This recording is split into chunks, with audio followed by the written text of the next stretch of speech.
I always believe that there are chapters in life that once closed are sealed with lead, never to be opened again.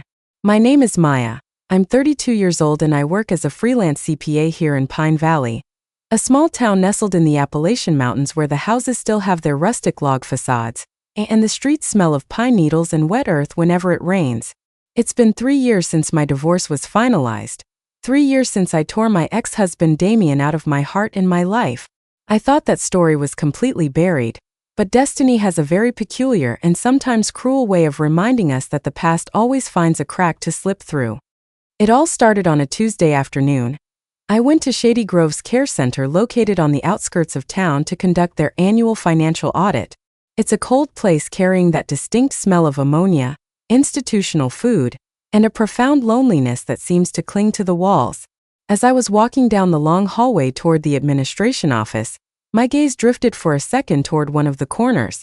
There, sitting in a worn-out wheelchair, was an elderly man. His body was hunched so fragile he looked like he might break. His trembling hand was desperately trying to reach a plastic cup that had rolled onto the floor. My feet stopped purely on instinct. I walked over, crouched down to pick up the cup, and as I looked up and saw his face, the entire world stopped spinning around me. It was Arthur, my ex-father-in-law, the man who during my 5 years of marriage had treated me with more tenderness than a father. In that moment I could barely recognize him. The robust, tireless woodworker who used to smell of varnish and cedar was now nothing more than a shadow. His cheekbones were sunken, his hair thin and white, and his cloudy eyes had lost all their spark. But what tore my soul apart was seeing the dark stain of urine on the leg of his sweatpants. "Arthur," I whispered, my voice shook in a way I couldn't control. "What are you doing here?" The old man slowly lifted his head. When his eyes focused on me, they lit up for a fraction of a second, but immediately dimmed like a candle starved of oxygen. Shame covered his wrinkled face. He tried in vain to hide the stain on his pants with his bony hands. "Maya, sweetheart." His voice was barely a raspy thread. "I've been here for almost a year. I felt a heavy blow to my chest. Damien, his son, had cheated on me with a younger colleague from his firm. That was the reason for our divorce. But I distinctly remembered that when I left, Damien was bragging about taking his father to his luxury condo in Atlanta, so he could live out his final years surrounded by comfort. How was it possible that the successful son had abandoned his father in this forgotten corner of the Appalachian Mountains? I couldn't ask too many questions at that moment. An orderly walked by pushing a medication cart, and without even looking at us dropped a comment that twisted in me like a knife. "That old guy. His son came by a month ago, spent 10 minutes looking at his Rolex and left without even taking him out to the courtyard." Arthur lowered his head. His knuckles turned white as he gripped the armrests of his chair. "Don't worry about me, Maya," he murmured with a broken smile. "Go do your work, don't waste your time on this old man." I finished the audit as best as I could, but that night, in the solitude of my apartment, I couldn't sleep a wink. The rain lashed against my window panes, but the sound that truly tormented me was the echo of Arthur's cracked voice. My mind was a battlefield. On one hand, common sense screamed at me not to get involved. I no longer belonged to that family. I was an independent woman with a quiet life who had fought tooth and nail to get over Damien's betrayal. Getting close to the father of my tormentor seemed like an act of masochism. But then I remembered the past. I remembered when I married Damien and my own family doubted my choice. It was Arthur who took my hands at the wedding and said, "From today on, you're not my daughter-in-law. You're the daughter I never had. If that idiot ever makes you cry, he'll have to answer to me." And he kept his word. The day I discovered the infidelity and walked out of the house with my suitcases, Arthur was waiting for me by the front gate under the old oak tree. He cried with me, slipped an envelope with his pension savings into my coat pocket, and begged for my forgiveness for his son's sins. I stared at the ceiling in the darkness of my room. Loyalty and gratitude know nothing of divorces or legal documents. The next morning, I made a decision that many would consider absolute madness. I decided I was not going to allow the man who had been my greatest refuge to die in oblivion and indignity. I got up, made a homemade chicken and wild rice soup with fresh thyme, and drove my car back to Shady Groves. I didn't know yet that this bowl of hot soup would be the beginning of a war with my past and the discovery of Arthur's best-kept secret. Dear listeners, if this life story is touching your heart, I ask for a small favor. Lately, our channel has been facing a lot of competition and the algorithms are hiding us from many people. If you subscribe and leave a like, you will give us the strength to keep moving forward, sharing these stories together that teach us the true value of humanity. Thank you for being there. When I walked through the doors of the facility with the thermos of hot food in my hands, the clock struck noon. I found Arthur in the interior courtyard. He was sitting alone in a corner, dozing in the shade of a maple tree that gave him an air of profound melancholy. "Arthur," I called out softly. He opened his eyes slowly, seeing me standing there. His pupils dilated and his mouth parted without making a sound. He was the picture of disbelief. "I brought you some chicken soup," I told him, sitting on the stone bench next to him and opening the thermos. The steam, smelling of fresh herbs, filled the air. Arthur closed his eyes, and 2 silent tears slid down his weathered cheeks. He took the bowl, but his hands trembled so much the liquid threatened to spill. Without overthinking it, I held the base of the container and began to feed him spoonful by spoonful. "Ever since you left the family," he told me with a broken voice after swallowing, "I haven't tasted anything so delicious." I had to look away toward the tree branches so he wouldn't see that I was about to cry, too. That same afternoon, my cell phone rang incessantly.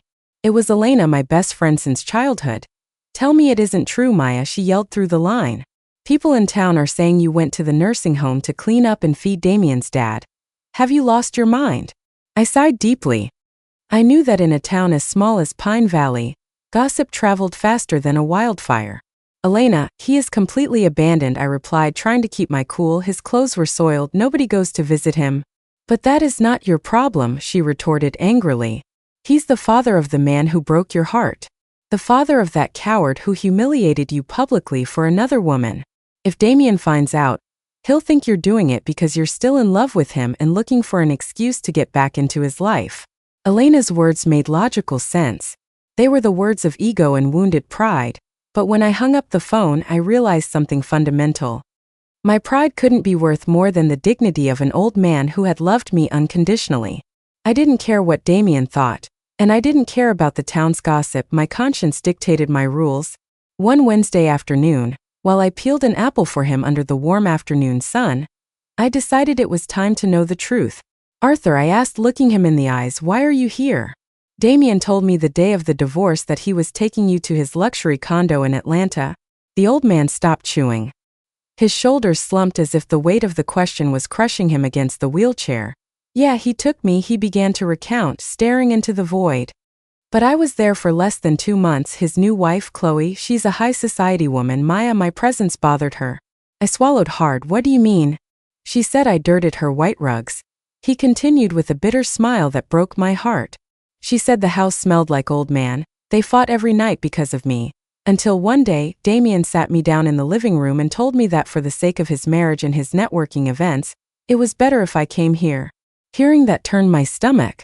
Damien, the man I had once admired, had chosen luxury and a frivolous wife over his own flesh and blood and his sister. I asked about Stella, who lived in Chicago. "She has her own kids, her own problems." Arthur excused her with that infinite goodness of parents who justify even the worst offenses. "She came to see me twice in a year. I understand they're very busy." From that day on, I turned my visits into an unbreakable routine. Every Wednesday and Saturday, without exception, I showed up at the facility. I brought him clean clothes that I washed and ironed myself at my apartment. I cut his hair, shaved his scruffy beard, and took him for walks through the gardens. Slowly, the nurses and the other residents began to recognize me. Some whispered. Asking if I was his daughter, I just smiled and shook my head. One day, an elderly woman shuffled up to me in the hallway and whispered in my ear, "You have a heart of gold, sweetie. That poor man has gotten his color back since you started coming. His own son isn't worth the dirt on your shoes." That night, when I got home, I posted a picture on my social media of our hands intertwined under the maple tree. I didn't do it to brag about a good deed. I did it because I felt immensely happy to see him smile again. But I never imagined that this simple photograph would unleash a storm that would turn my life upside down. 2 days after posting that picture, my cell phone rang in the middle of the night. The screen illuminated the darkness of my room, showing an unknown number. When I answered, the dead silence of the early morning was broken by a voice laced with venom that I hadn't heard in 3 years. "What the hell are you playing at?" It was Damien. His tone wasn't that of someone calling to say thank you for taking care of his father. It was the tone of a man cornered by his own guilt. "I don't know what you're talking about," I replied coldly, sitting on the edge of the bed. "Don't play dumb with me," he yelled. "I saw your post online. Chloe is hysterical. Everyone in our Atlanta social circle is whispering that my wife and I abandoned my father, and that his wonderful ex-daughter-in-law is a saint. Are you trying to ruin my reputation?" I gripped the phone so tight my knuckles turned white. Indignation burned the back of my throat. "You ruin your own reputation, Damien," I answered with a calmness that disarmed him for a second. "Your father spends his days staring at a wall in a hallway. His pants were soiled because nobody bothered to help him to the bathroom. If you care so much about your social image, why don't you come down here and clean him yourself?"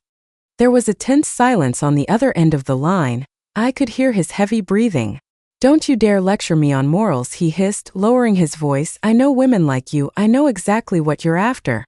You want to manipulate an old man with dementia to get whatever money he has left in the bank, or maybe a piece of real estate. You're a gold digger." I let out a bitter laugh. It was incredibly ironic that the man who had betrayed me was now accusing me of having ulterior motives. "Damien," I said with a firm, icy voice, "I don't need your family's money. The only thing your father needs is love, something you are far too poor to give him. Don't ever call me again." I hung up the phone and blocked his number immediately. I stared out the window, watching the moonlight wash over the rooftops of Pine Valley. Despite the anger, that conversation only served to reaffirm my promise. I wasn't going to abandon Arthur. The following Wednesday, I arrived at the facility with my heart still a little tight from Damien's call. When I entered Arthur's room, I found him staring fixedly out the window. "Hi, Arthur." I greeted him with my best smile, setting some pastries on the nightstand. He turned slowly. His eyes were unusually serious. He didn't smile like he normally did. "Maya, come here, please," he asked in a raspy voice. I sat next to him. The old man slipped his trembling hand under his pillow and pulled out something small. He took my hand and placed the object in my palm.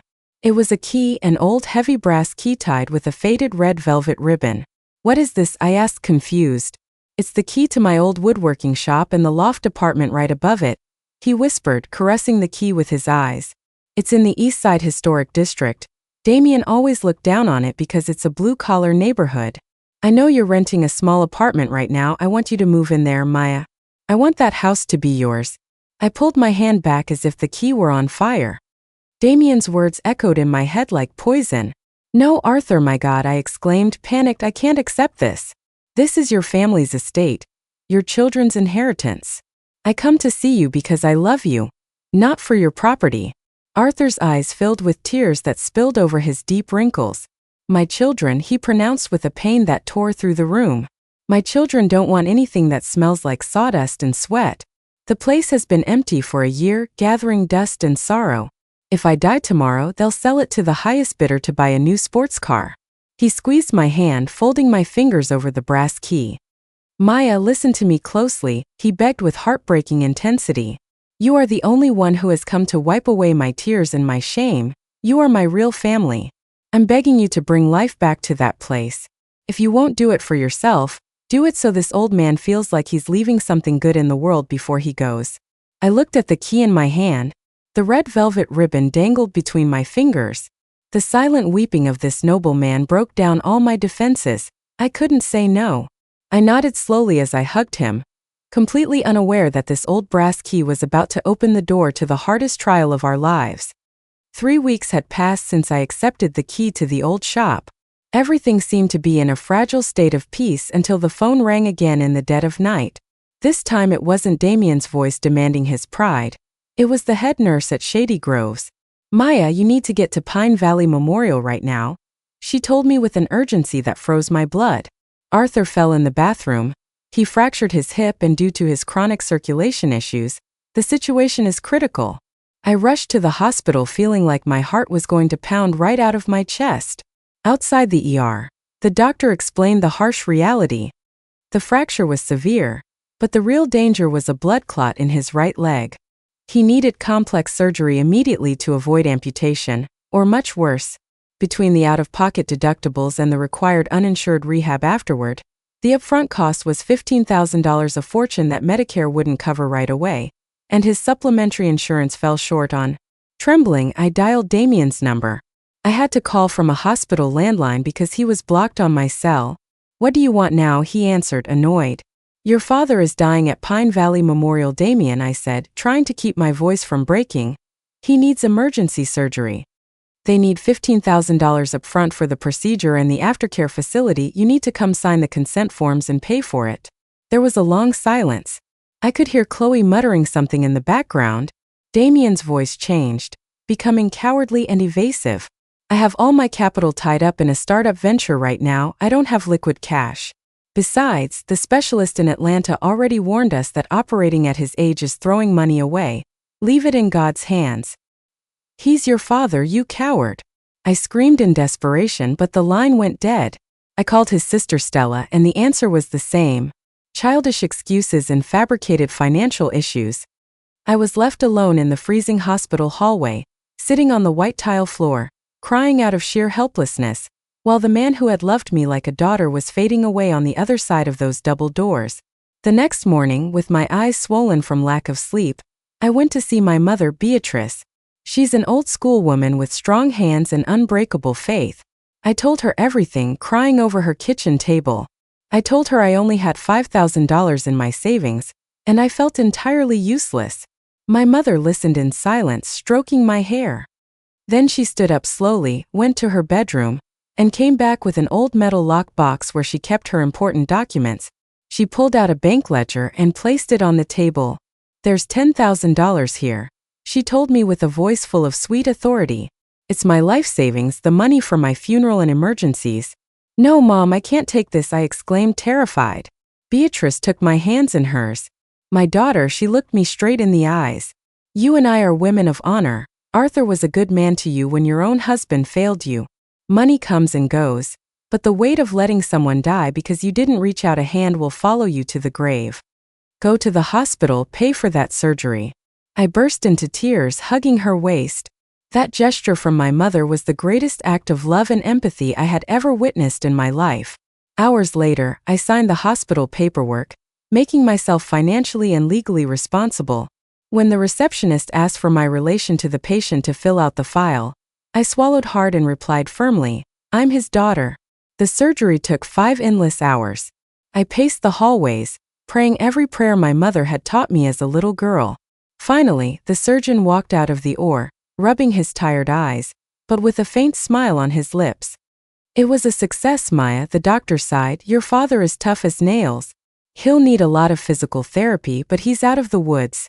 When I was finally allowed into the ICU to see him, Arthur was still under the effects of the anesthesia.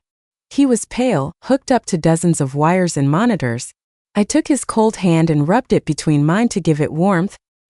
He half opened his eyes, still clouded by the medication. Seeing me sitting there next to him, his cracked lips formed a weak but infinite smile. "I knew you wouldn't let me fall, my girl," he murmured, his voice barely a whisper, before drifting back to sleep. That day, I understood that family isn't defined by signatures on a birth certificate. Family is whoever stays to hold your hand when everyone else has turned off the light and closed the door. The recovery process was slow and painful. For an entire month, I made the hospital my second home. I went every afternoon after work to help Arthur with his physical therapy, feed him, and read old poetry books to distract him from the pain. The nurses always smiled at me knowingly, assuming I was the most devoted daughter in all of Pine Valley. The day he was officially discharged, I made a radical decision. I wasn't going to let him go back to Shady Groves. During the weeks he was admitted, I used part of my remaining savings to hire contractors to renovate the old woodworking shop and the loft above it. We installed ramps, grab bars in the bathrooms, and painted the walls white to bring in natural light. When I brought Arthur to his old home, he cried like a little boy seeing his sanctuary restored and full of life. I moved into the guest bedroom to care for him full time. The days began to pass in a peace that felt like a reward after a terrible storm. But tranquility is a fleeting luxury when selfishness is lurking. One Sunday afternoon, while I was brewing coffee in the kitchen, and Arthur was resting in the living room, the doorbell rang aggressively. When I opened it, my blood instantly ran cold. Standing on the threshold were Damien and Chloe. He was wearing an expensive suit and an expression of barely contained fury. She stood with her arms crossed, looking at me with a disdain so obvious you could almost touch it. "You're a scam artist, Maya," Damien yelled, pushing the door open and walking in without permission. He held some papers in his hand, waving them in my face. "I just got notified by the county clerk's office. My father put this property in your name." I took a step back, completely stunned. I knew nothing about that. I thought the key he had given me was just a symbolic gesture to let me use the house. "Damien, keep your voice down," I whispered, trying to block his path to the living room. "Your dad just got out of a delicate surgery. He can't be stressed," he roared. "You spent weeks playing the saint at the hospital to brainwash him."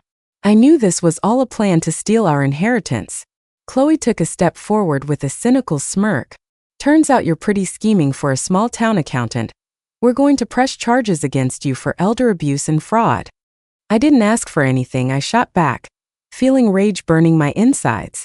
"I paid for his surgery while you, his own flesh and blood, turned your back on him and left him to die because you didn't want to spend a dime. Don't you dare judge me," Damien shouted, raising his hand as if he were going to strike me. "Put your hand down right now, you coward." A voice like thunder shook the hallway walls. We all spun around, leaning heavily on his walker, shaking from the sheer effort. But with a look of pure fury I had never seen in him before, stood Arthur. Despite his physical frailty in that moment, he looked like a giant. "Dad," Damien stammered, his aggressive posture instantly shifting to fake victimhood. "This woman is manipulating you. She put the house in her name behind our backs." Arthur took 2 slow steps toward his son. He was breathing heavily. When he was right in front of him, the old man let go of the walker with one hand and with whatever strength he had left, slapped Damien across the face, a sharp crack that echoed through the entire room. Silence fell over us like a lead weight. Damien brought his hand to his reddened cheek, staring at his father in sheer disbelief. "That hit is for your arrogance," Arthur stated, his voice cracking but resolute. "I went to the notary in secret before I went into the hospital, and I made her my sole beneficiary. It was my doing." "But Dad, I'm your son," Damien muttered, almost crying from the humiliation. "My son," Arthur laughed with a crushing sadness. "My son died to me the night I was left bleeding in a hospital, while you worried about your Atlanta investment portfolios. Maya and her mother emptied their life savings so I wouldn't lose a leg." He pointed a trembling finger toward the front door. "You dumped me in a home because I smelled like an old man and stained your rugs. You didn't even call me on my birthday. And now you come here to claim bricks and wood." Chloe tried to intervene. "Arthur, please, we're family. You will keep quiet, ma'am." The old man cut her off with utter contempt. He looked Damien dead in the eyes again. "Listen to me closely, Damien. I am not leaving you a single rusty nail from this house. Maya cleaned me when I was soiled. She fed me when I couldn't hold a spoon. And she bet on my life when you had already left me for dead. She is my daughter. You two are strangers. Get out of my house right now." Damien tried to stammer out an apology, but seeing the stone-cold determination in his father's eyes, he knew he had lost forever. He grabbed Chloe's arm, and they practically fled, slamming the door behind them. The moment the door clicked shut, Arthur's strength vanished. His knees buckled and I sprinted to catch him before he hit the floor. He buried his face in my neck and began to sob bitterly. It was the heartbreaking wail of a father who had just buried the son he loved so much while he was still alive. And I held him tightly to my chest, crying with him, knowing that there are victories in life that hurt far more than defeats. The days following that terrible storm in the hallway were strangely quiet. Arthur's heart had survived the emotional impact, but his soul was bruised. He spent his afternoon sitting on the porch of the old shop, looking out at the Appalachian Mountains, framing Pine Valley, getting lost in memories I couldn't reach. I knew that no matter how much damage Damien had done to him, a father's love is a thread that is never entirely cut. However, life continued its course and slowly peace returned to our home. The old man's health improved incredibly. He started walking with the help of a solid oak cane he had carved himself years ago. He learned how to use a smartphone I bought him, and he would text me every morning wishing me a good day at work, always accompanied by dozens of smiling emojis. One Tuesday morning, as I was leaving early for the office, I found something strange on the front porch step. It was a brown paper grocery bag. Inside were fresh grapefruits, a warm loaf of sourdough bread, and a small pharmacy bag with his circulation prescription refills. There was no note, no name. I looked up and down the empty street. A knot formed in my throat because I knew exactly who had left it there in the dim light of dawn. That pattern repeated for a month. Every week, fresh fruit, milk, or heavy winter coats would appear on our doorstep. Damien didn't dare ring the bell. He didn't dare show his face. But his conscience had finally woken up under the crushing weight of guilt. One day, I walked into the house holding one of those bags, and Arthur was waiting for me in the hallway. He looked at the bag, then looked at me and sighed deeply. "It's from him, isn't it?" he asked softly. I nodded in silence. The old man closed his eyes for a moment, and the faintest, most compassionate smile appeared on his lips. He didn't say anything else, but I knew that in that exact moment resentment had finally abandoned his heart for good. Autumn arrived, and the falling leaves covered the driveway in copper tones. We organized a small Sunday evening dinner. My mother, Beatrice, made a slow-cooked pot roast and brought over a vintage record player that spun old Etta James vinyls. Seeing Arthur laughing and toasting a glass of red wine with my mother was the most beautiful image of the entire year. We were an unconventional family, forged in pain, but united by an indestructible love. That same night, after my mother had gone home, there was a timid knock at the door. I opened it and found Damien standing there. He was alone without his wife, without his expensive suits. He was wearing a simple jacket and his eyes were red. "Maya," he whispered, looking down. "Can I see him for a minute? I'm not here to ask for the house, I just came to apologize." I stepped aside and let him in. I watched from a distance as Damien dropped to his knees in front of his father's armchair and hid his face in his hands. Arthur, with that infinite mercy that only those who have truly suffered can understand, raised his trembling hand and stroked his son's hair. He forgave him. He didn't give him back his inheritance because the shop and the loft were legally mine, but he gave him back something much more valuable: peace of mind. Damien started visiting us from time to time, never demanding rights, just trying to make up for lost time before it was too late. Sometimes at night, I sit alone on the porch with the antique brass key and its faded red velvet ribbon resting in my hands. That key didn't just open the door to this old woodworking shop. It opened my eyes to a universal truth.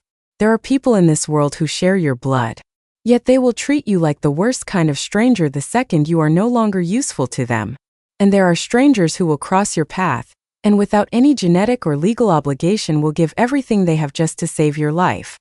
Family is not a family tree, family is the hands that hold you when you are about to fall into the abyss. And so ends this chapter of my story. Disclaimer: this video is created for the sole purpose of entertainment. All situations, characters, and stories in this video are fictional and are built entirely using artificial intelligence technology. We hope you have a relaxing time.